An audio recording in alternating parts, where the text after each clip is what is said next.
Hello folks, Reverend Crystal Cox here. I want to talk to you today about buying into other people's versions of the future. Okay? When you are watching political news, political jokes, I mean, watching what they say the economy is, remember it's all an illusion, probability. I've been in real estate for like 15 years now. And I remember that the NAR's top economist was telling everybody to buy, and telling everybody all the reasons why the housing market was so good. Even though in private groups, they were talking about the collapse that was coming, and people were still buying, and billboards were still going up, buy. And this is the illusion to make you think of a certain future, okay? Now, this is the same way, whether it be war, mass shootings, whatever it is. You've heard all of the conspiracy theory stuff, and I'm not doing conspiracy theory. That stuff's mostly real. I'm saying, what future do you want? Because they're all probabilities. You know, war, destruction, oil, pipelines everywhere across the United States. They're bursting all the time. We're smelling it and we're choking on it and we've got good jobs, but we can barely breathe. Or you want everybody to have money and just thrive and be healthy, and Mother Earth be beautiful, and you can go fishing, and if you like to hunt, you can go hunting, and you know, you can do whatever you want and have it be thriving. You know, if you want to be, if you don't want to see animals harmed, you can be part of that. You can be really whatever future you buy into. That's what we're creating as a mass consciousness, okay? Whether you deem yourself as good and someone else deems you as bad, whatever, okay? The point is to make sure you're thinking for yourself. What future do you want for the planet? What future do you want for a country, your county, your town, your kids, whatever? When you have people, and mostly it's, you know, television, you're bombarded by radio and ads saying, oh, well, the economy says, studies show, this says that, and this says that, and here's the future we're headed to, here's what's happening, here's what's going on. Whatever you buy into, that's the probability of where you're headed and where you live in your mind. And the more of us that buy into that, then the more chance that larger groups are going to head that direction, and we're going to affect Mother Earth as well.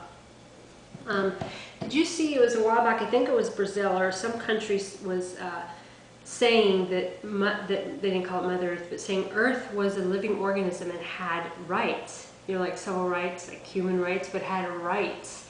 I thought that was really fascinating.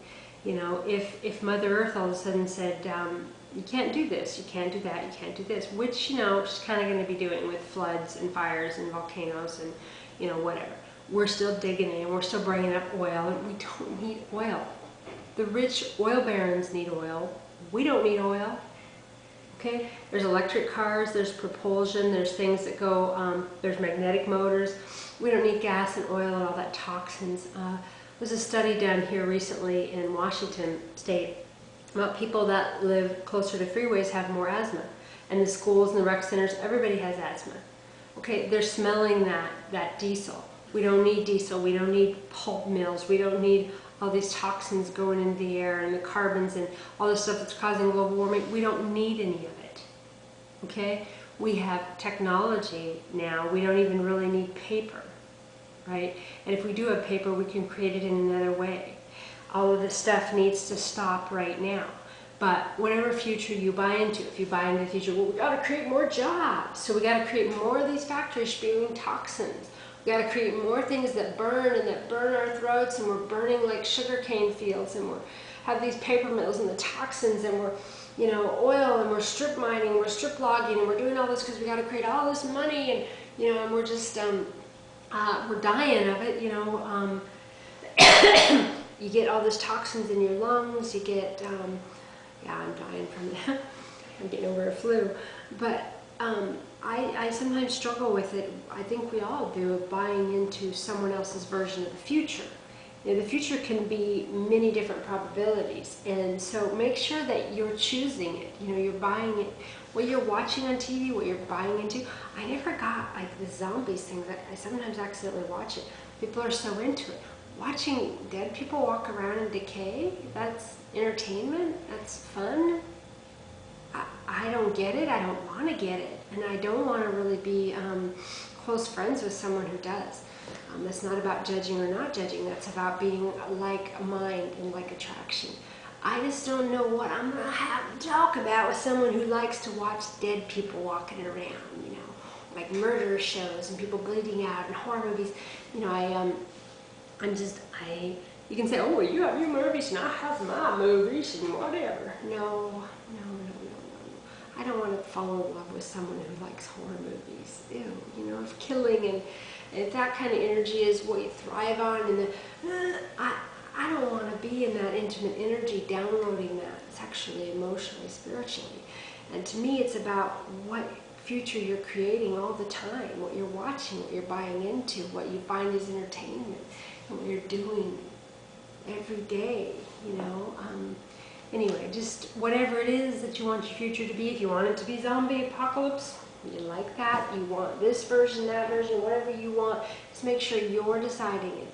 And that, you know, you're not just looking at things as entertainment. You know, news, a lot of news is entertainment. And what they say our future will be, your future will be what you want it to be. Okay. I know we have constraints as being human beings, but still there are a lot of probabilities. And your thoughts, what we do to change thoughts, creates change in the world, one person at a time. It doesn't matter what the powers that be do.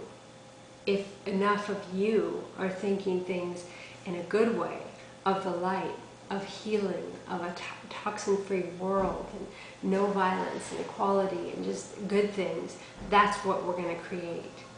Okay, but you have to be willing to think it, stand up for it, have it be part of your total belief system in every way across the board. God bless you all, and I hope that you're doing your own thinking and not letting the television, news, or anyone else do your thinking for you. God bless you.